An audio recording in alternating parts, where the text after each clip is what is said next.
Donem pas a la següent intervenció, a càrrec d'Òscar Dalmau. Ell és el gerent de la Unió Consorci Formació i alhora director del Centre Internacional de Formació Contínua de la Fundació Universitària del Bages. Com vulguis. Bé, moltes gràcies. En primer lloc, agrair-vos a la Diputació la confiança que ens feu amb el doctor Medina i a mi mateix per participar en aquesta trobada. Reiterar també les felicitacions que feia el doctor Medina a tot aquest grup de treball amb la feina que heu fet a l'hora d'elaborar aquest document sobre modalitats. Miro la Marta perquè ens coneixem de fa uns anys i agrair especialment al Goyo que hagi fet confiança en mi a l'hora de venir aquí a explicar una mica el treball que fem des de UCF, que és una entitat de formació que treballa intensament en el sector sanitari. Per tant, de les dues funcions, Enric, que explicaves que tinc, o dos rols, avui em centraré específicament en aquesta activitat que fem des de UCF, que és pel sector sanitari. UCF és una entitat petita que es dedica a fer formació contínua bàsicament per dues grans patronals sanitàries, que és la Unió Catalana d'Hospitals i el Consorci Hospitalari de Catalunya. Ambdues representen aproximadament uns 55.000 treballadors a tota Catalunya, representen uns 80 grups sanitaris, grups sanitaris que aglutinen hospitals, centres de primària, centres sociosanitaris, centres de salut mental, per tant, grups complexos, que no complicats, sinó complexes en funcionament, amb heterogeneïtat de col·lectius professionals. Nosaltres fem formació tant metges, per infermeres, per col·lectiu de treballadors socials, gerents, directors financers, també gent d'administració, gent de finances, portalliteres, tècnics de laboratori, és a dir, una heterogeneïtat de col·lectius, sovint amb una mirada de treball formatiu des d'una perspectiva multidisciplinar, per tant, treballant amb equips multidisciplinars per donar resposta integral a les necessitats que pugui tenir un pacient, i a més tenim una relació molt estreta amb l'Institut Català de la Salut, que com sabreu representa tot el sector públic de la sanitat a Catalunya, que són aproximadament uns 40.000 treballadors. Amb ells compartim especialment tot el que té a veure amb l'estratègia de formació no presencial, desenvolupem de manera compartida molts recursos formatius que pengem en els diferents campus virtuals o desenvolupem molts recursos audiovisuals que després distribuïm a través de diferents canals i diferents eines, i també tenim una relació molt estreta i molt estratègica amb el Departament de Salut, perquè al final el Departament de Salut és el que lidera, bandera, projecta tot el pla estratègic de la sanitat a futur i per tant és la que dirigeix totes les polítiques i totes les estratègies que han de transformar el sector per donar resposta als indicadors de sanitat o als indicadors de salut que en termes de ciutadania necessitem. Des d'aquesta perspectiva, i començant també, com deia el José Luis, quan vaig començar a preparar aquesta sessió, el primer que vaig buscar era algun document que de la pròpia Diputació de Barcelona comencés a parlar i a trobar una certa uniformitat amb això de les modalitats. Em vaig trobar un document que he adjuntat aquí la referència dintre de Formadiva, en el que separava estratègies, canals i modalitats d'una manera molt clara, molt clarificadora, i estic convençut que el document que avui es genera encara ho perfeccionarà més en la línia que comentava l'Enric de crear un llibre d'estil propi de la Diputació per donar uniformitat i facilitar la gestió de tota l'activitat docent que realitzeu. Jo vull confessar que jo no soc expert, ni com el Goyo, ni com el Medina, ni com el Miguel, ni com la Marta en l'àmbit pedagògic. Per tant, quan vaig veure aquest document, els vull confessar que el primer que vaig fer és donar-me en compte que sovint jo mateix confonc habitualment el que són modalitats, el que són estratègies, el que són canals, el que són polítiques, i potser el que faig és quedar-me en aquesta última frase que recollia el document, que és aquesta frase que fa referència a que un curs és una mirada molt reduccionista de la formació i de les oportunitats d'aprenentatge. Justament l'Enric feia referència en la seva primera intervenció a les línies estratègiques que entenc té la Diputació en tot el que té a veure amb el reconeixement de l'aprenentatge informal dins de casa vostra. En el propi sector sanitari això també és un treball molt intens des de fa alguns anys, per tant segur que podem tenir també espais de compartir, de fer un cert benchmark sobre això, perquè com efectivament anticipava ja el José Luis, es treballa molt a partir i s'aprèn molt sobre la pròpia praxis assistencial diària dels professionals. Aquesta setmana, per posar un exemple, s'han complert 150 anys de l'Hospital Sant Joan de Déu, que és un hospital amb el que jo, a més personalment hi treballo com a consultor en formació. Justament aquesta setmana també es creava un grup de treball dintre de l'Hospital Sant Joan de Déu per treballar amb un grup multidisciplinar sobre una malaltia en la que a dia d'avui només s'han diagnosticat 5 nens que té aquesta malaltia. Per tant, és impensable poder pensar quin curs hem de fer pels futurs professionals de la sanitat que pugui permetre atendre o diagnosticar de manera precoç aquest tipus de malaltia si no generem el coneixement necessari sobre la mateixa per tal de treballar i aprendre sobre la seva prevenció, gestió, tractament, que segurament es succeiran els propers anys. Llavors, com deia el José Luis, els mecanismes en el sector sanitari d'aprenentatge sobre l'experiència en el sector sanitari són realment molt freqüents, molt palesos i molt inherents a la pròpia activitat del professional. L'ADN d'un professional assistencial bàsicament es composa de 3 grans elements o de 3 grans potes. La primera és l'assistencial, és a dir, la tasca clínica que presta en prevenció o en tractament de malalties cap a pacients. La segona és una tasca de recerca sobre camps de la salut, a vegades inexplorats, a vegades ja consolidats i sobre el que hi ha molta recerca i molta bibliografia, però que convé veure d'altres mirades si poden dur a terme treballs terapèutics o projectes que permetin millorar la salut en aquell àmbit concret. I el tercer element és el docent. Tots els hospitals són hospitals universitaris, per tant tenen una activitat docent inherent en la seva pròpia activitat diària. Tots els professionals realitzen activitats de mentorització, tutorització, supervisió de futurs professionals que s'incorporaran en el sector, però també de professionals que estan treballant, que estan en actiu, però que igualment volen especialitzar-se, aprofundir en coneixements. Hi ha molta rotació de llocs de treball, hi ha molta rotació, molt d'intercanvi de professionals entre hospitals. Recordo, per exemple, fa poc, un cirurgià de l'Hospital de Can de Bànol que s'estava 2 setmanes durant ara els Nadals a l'Hospital Clínic per aprofundir en el coneixement de diferents intervencions i de diferents modalitats d'intervenció quirúrgica que difícilment pot fer ell a l'Hospital de Can de Bànol. Per tant, hi ha molt de treball, diguem-ne, d'aprenentatge i de gestió del coneixement a partir de la pròpia pràctica i de la pròpia experiència professional. Dit així, i aprofitant una miqueta el que comentava també l'Enric, de crear un cert llibre d'estil de l'acció formativa de la Diputació de Barcelona, nosaltres també hem creat un cert, no sé si llibre d'estil, però sí una certa narrativa que posa l'èmfasi, posa l'eix central en el desenvolupament de competències professionals, com comentava també el doctor Medina. Tots coneixem més o menys aquesta fórmula, del fer és igual al voler per saber per voler, per poder. Nosaltres hem aprofitat aquesta fórmula per transmetre al sector tota aquella activitat docent que programem i que dona resposta a aquest 10% de l'activitat formal. El volum d'activitat que té la nostra institució és molt alt, a vegades transmetre tota la informació de l'activitat docent és molt complexa perquè acabes tenint un catàleg de formació molt llarg, i el que hem fet únicament amb 4 imatges és projectar tota aquesta activitat a partir d'aquesta fórmula. En aquest sentit, i quan parlem de les actituds, nosaltres el que hem fet és projectar, crear una taula periòdica amb tots els elements que configuren la química de l'ADN dels professionals, la química és un intangible. Aquí en aquesta taula periòdica recull totes les activitats docents o formatives que d'alguna manera pretenen desenvolupar, enfortir les actituds dels professionals del sector. Posaré només un exemple, que abans li estava comentant al Goyo fent un cafè d'un hospital que és Quirón. Hi ha una casella que parla de la casella del tracte i el tractament. Nosaltres tenim professionals en el sector que competencialment a nivell tècnic són molt bons, però sovint relacionalment amb les famílies, amb els ciutadans, amb els pacients, potser no ho són tant, perquè en els estudis de grau potser des d'aquesta perspectiva de pacient no s'hi ha treballat tant. Millorar el tracte i el tractament dels professionals cap als pacients és un indicador clau en la gestió dels centres. I a més, com a ciutadans i com a possibles pacients, volem que se'ns tracti bé, que se'ns reconeixi com a tals i a més que en la mesura en què sigui possible se'ns empoderi.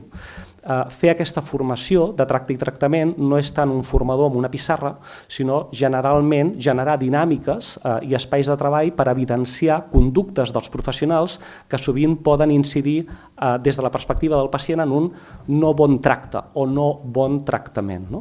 En tot cas, és una imatge que ens permet projectar cap al conjunt del sector moltes accions formatives que, insisteixo, incideixen en actituds.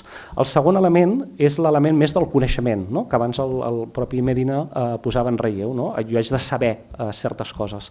A l'hora de projectar tota la formació que despleguem pel sector, com que també són moltes accions docents vinculades a coneixement, vàrem agafar una altra imatge, que és la imatge del metro de Barcelona, vàrem personalitzar totalment la imatge del metro, vàrem crear 10 línies de metro com les que existeixen, amb les que projectem les 10 línies de treball transversals que afecten a tot el sector, sent, per exemple, la primera la línia de qualitat i seguretat del pacient, és una línia estratègica per l'Organització Mundial de la Salut. Hi ha més accidents en el món, hi ha més morts en el món produïdes per errors que es produeixen dintre de la pràctica clínica que per càncer o per accidents de trànsit. Això requereix, evidentment, d'una professionalització del conjunt del sector, d'una millora de la qualitat i de la praxis clínica i d'un aprenentatge dels propis errors que es poden produir. Seguretat del pacient té molt a veure amb errors, però la cultura de l'error dintre d'una organització té molt a veure amb la confiança que els comandaments i directius tenen cap als seus treballadors. Si quan es produeix un error, jo com a directiu entro per la porta del servei i el que pregunto és qui s'ha equivocat, d'una manera punitiva, segurament la propera vegada que es cometi un error tothom l'amagarà.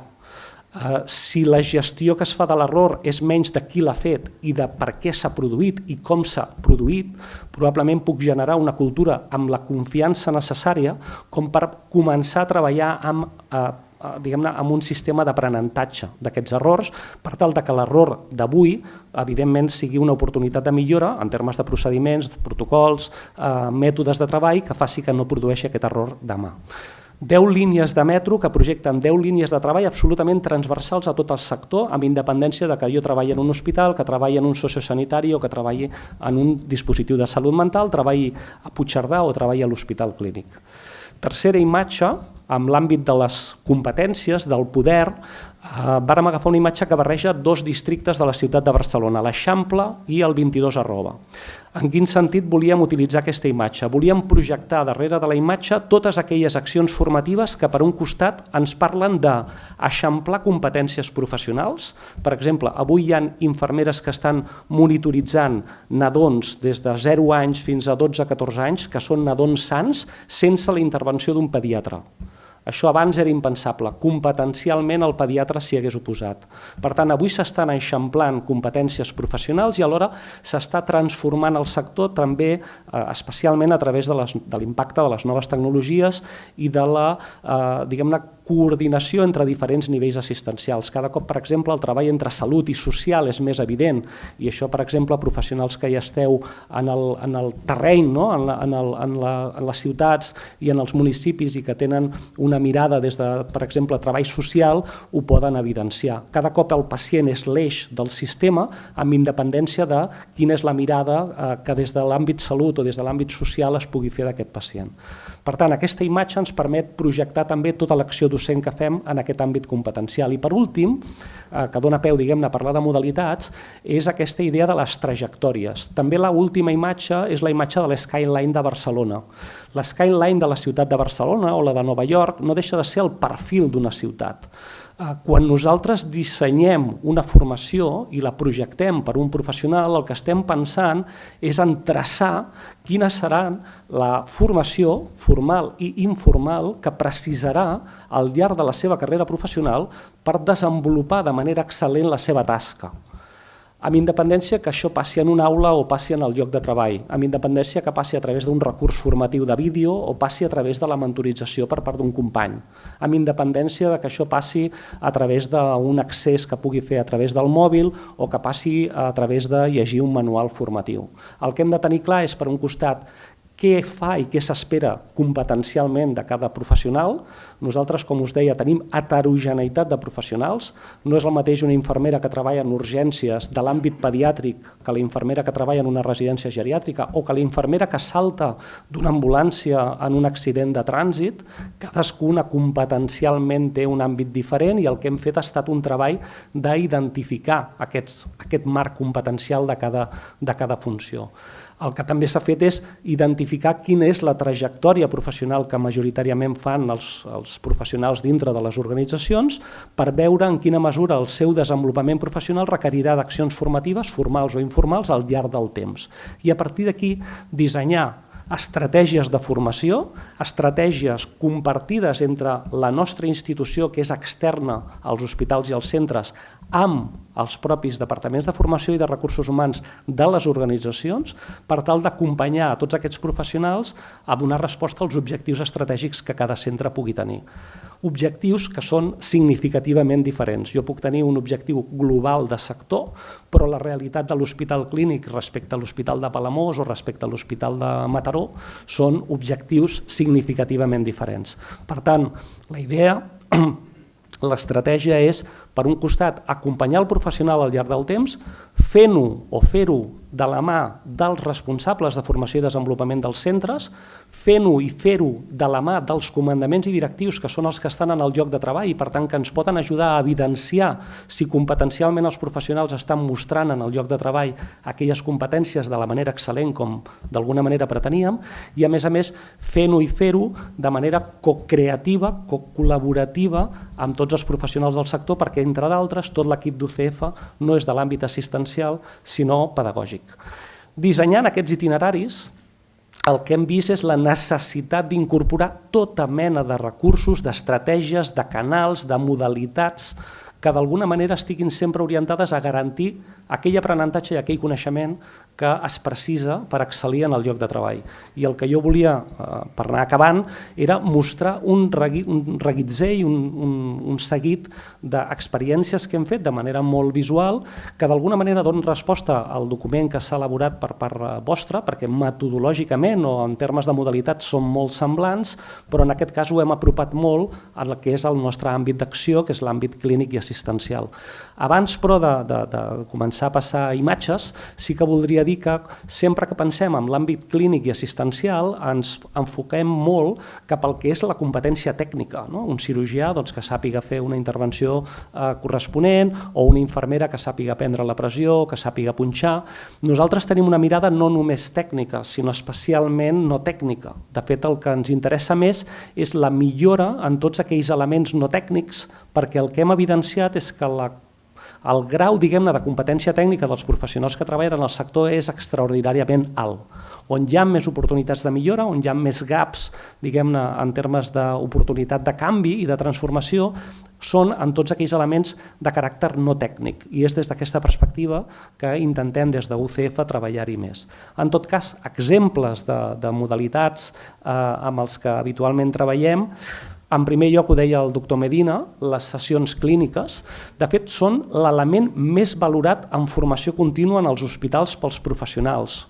Són conduïts pels propis metges o infermeres i es posa damunt de la taula un cas real, un pacient real, sobre el que es demana una intervisió del propi grup. Es demana que el grup comparteixi com afrontarien, com gestionarien, quin tractament donarien en aquell pacient davant d'aquella situació concreta. És un aprenentatge constant, les sessions clíniques són pràcticament setmanals i en els que existeixen a més sessions clíniques, diguem-ne, per col·lectius, però també amb una mirada multidisciplinar.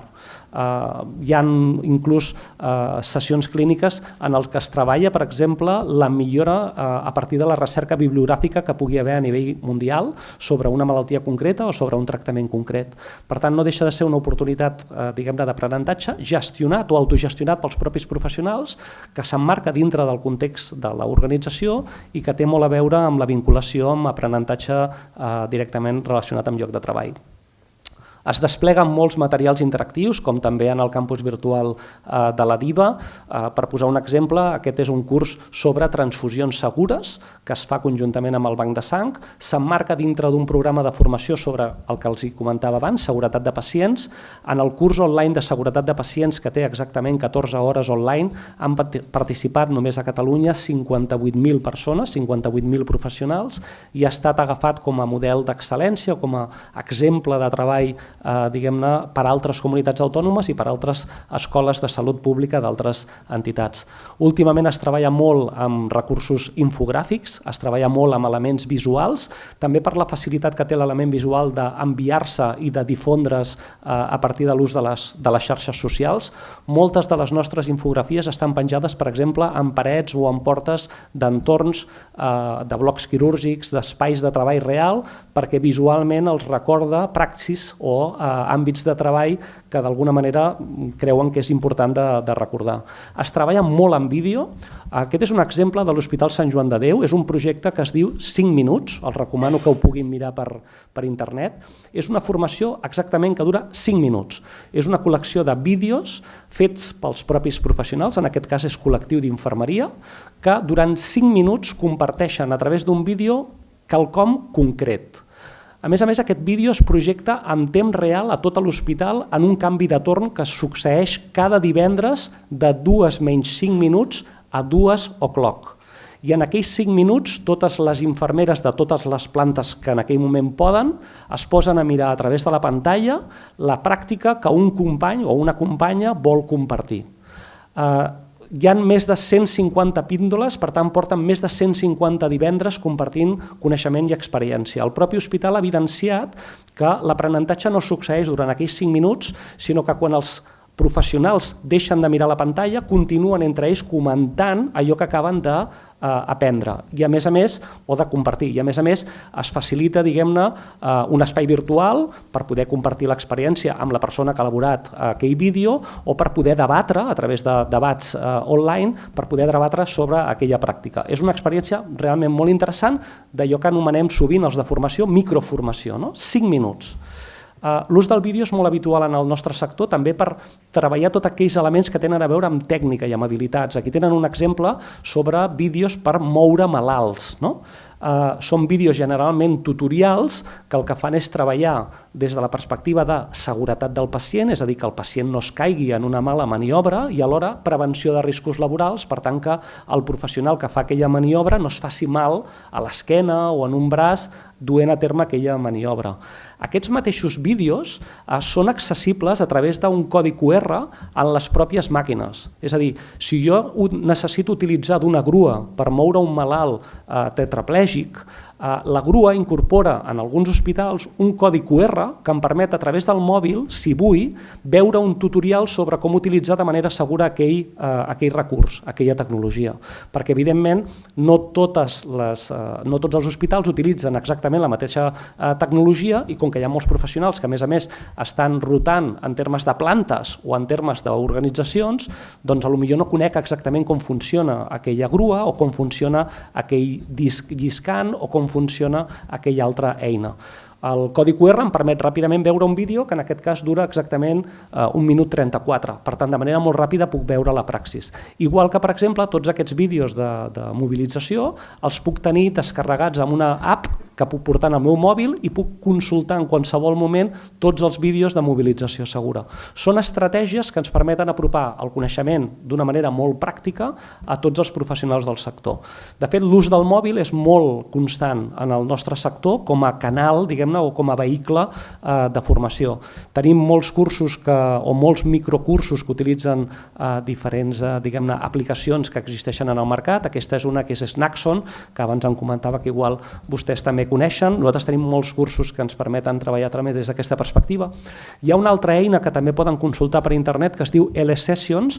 Com que abans parlàvem que les sessions clíniques són fonamentals en l'aprenentatge de l'activitat clínica assistencial, no sempre els professionals tenen l'oportunitat d'estar presents en aquells 3/4 d'hora que dura la sessió clínica. Llavors, què s'està fent des de fa anys? El que estem fent és enregistrar totes les sessions clíniques i penjar la sessió clínica i els materials complementaris, radiografies, proves diagnòstiques, informes del metge, etc., en una eina que es diu LSessions. LSessions és una eina de gestió del coneixement que el que permet és compartir a dintre dels centres i entre centres l'aprenentatge sobre les sessions clíniques. Això fins fa 4 dies no hi havia la possibilitat. L'Hospital de Can de Bànol no tenia l'oportunitat de participar de les sessions clíniques de l'Hospital Clínic, ni de l'Hospital de Mataró, ni de l'Hospital de Reus. En canvi, avui hem adaptat, diguem-ne, el concepte de xarxes socials, l'hem incorporat com un instrument vinculat a la gestió del coneixement i el que estem fent és que la xarxa de professionals comparteixi casos clínics per especialitat, per tant la gent accedeix amb el seu perfil i amb la seva especialitat i el que pot és aprendre de les experiències d'altres companys del propi hospital o de qualsevol hospital de la xarxa. Aquesta font d'aprenentatge realment és una font nova i molt interessant. Igual que vosaltres tenim diferents comunitats de pràctica, tenim comunitats de pràctica dintre de les pròpies organitzacions i tenim comunitats de pràctica en el conjunt del sector. Una característica que no sé si vosaltres feu és que nosaltres tenim comunitats de pràctica amb els pacients. És a dir, tenim comunitats de pràctica en els que els propis pacients, la ciutadania hi participa inclús per redissenyar els sistemes assistencials. Aquesta setmana hi havia un grup de treball a través d'Eurecat, que és la xarxa tecnològica o de parcs tecnològics de la Generalitat de Catalunya, i teníem una trobada per parlar justament de com la participació dels pacients està transformant la manera inclús de concebre els espais físics dels propis hospitals. Els recomano, si no ho han fet en els darrers anys, que tinguin oportunitat d'anar a veure el nou hospital de Sant Joan de Déu i veure especialment els espais físics. Els espais físics estan pensats per tal que quan un nen estigui en aquell espai pensi que està en un Tibidabo o pensi que està en un parc d'aventures, no pensi que està en un hospital.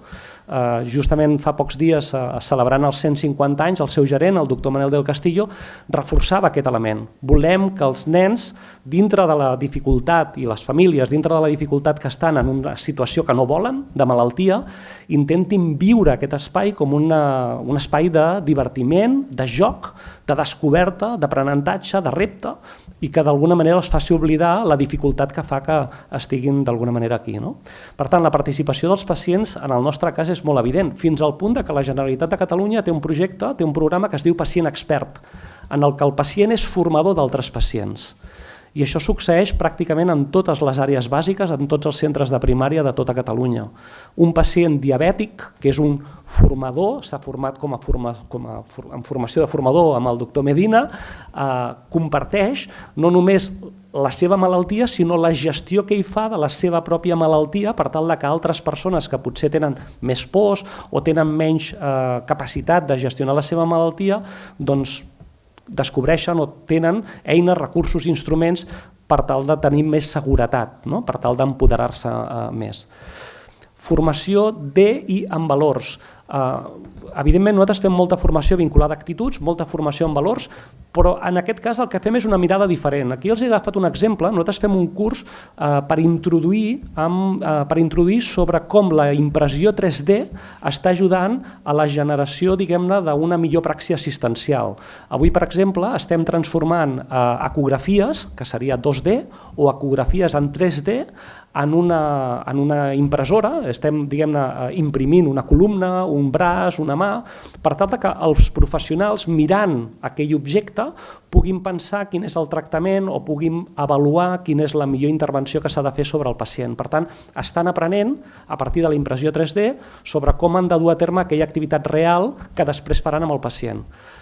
Introduir els professionals en l'ús de la impressió 3D ho hem fet a més amb valors. Què vull dir? El que fan els professionals durant el coneixement sobre com funciona una impressora 3D és imprimir una pròtesi de mà. Aquesta pròtesi de mà és una pròtesi real que necessita un nen o un jove que ha perdut la mà o bé perquè no l'ha tingut en el procés de gestació o bé perquè a través d'una bomba persona li ha esclatat una mà o un peu.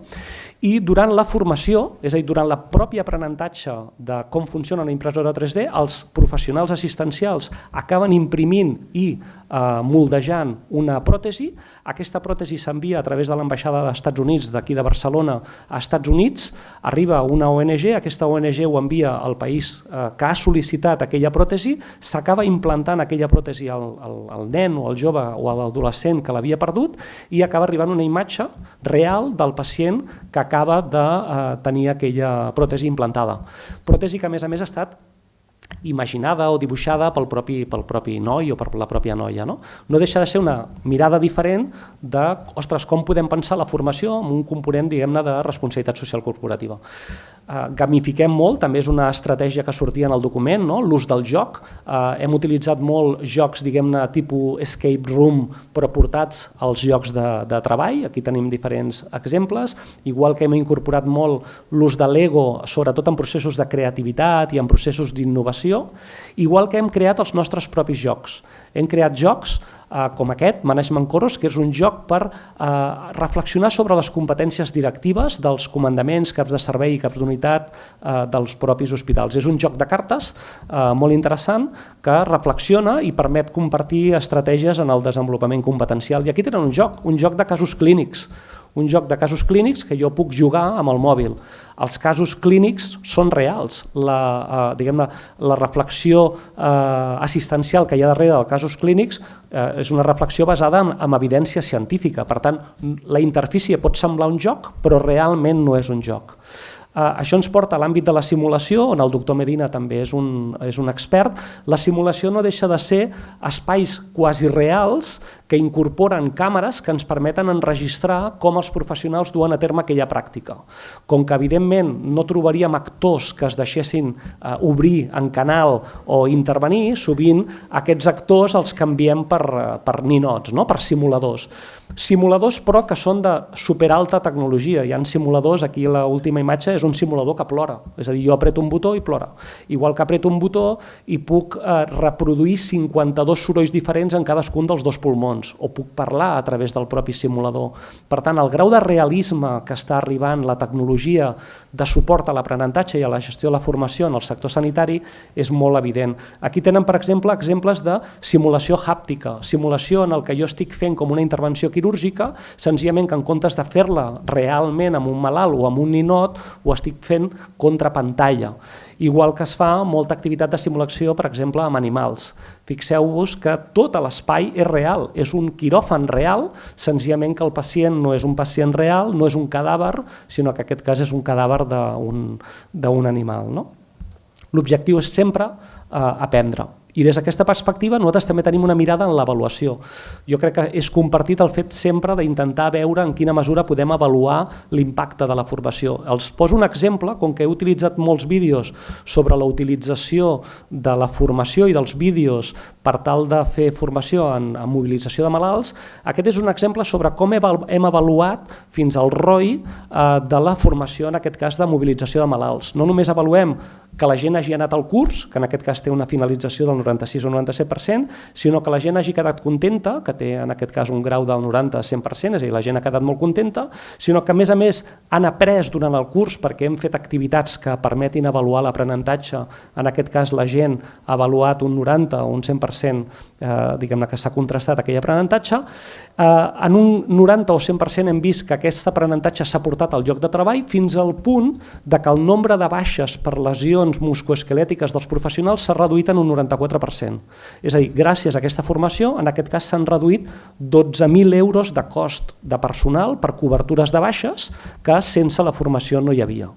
En alguns casos, els instruments de Kirkpatrick ens permetrien, diguem-ne, tenir aquesta mirada per avaluar la formació. I per acabar, he fet un llistat de totes les paraulotes que a vegades utilitzem en els de formació a dia d'avui. Avui diem l'aprenentatge és expandit, és connectat, és ubicu, és mòbil, és immersiu, abans parlava, és reflexiu, és experiencial. Avui, quan parlem de formació, parlem de self-learning, de social learning, parlem de mobile learning, d'informal learning, de formació basada en gamificació. Jo diria, feu-ho tot, l'experiència nostra és fem-ho tot en funció dels objectius d'aprenentatge, però barregem-ho intencionadament per assolir, diguem-ne, els reptes que pretenem com a responsables de formació per cadascun dels col·lectius i professionals. Res més, moltíssimes gràcies i quedo a la vostra disposició.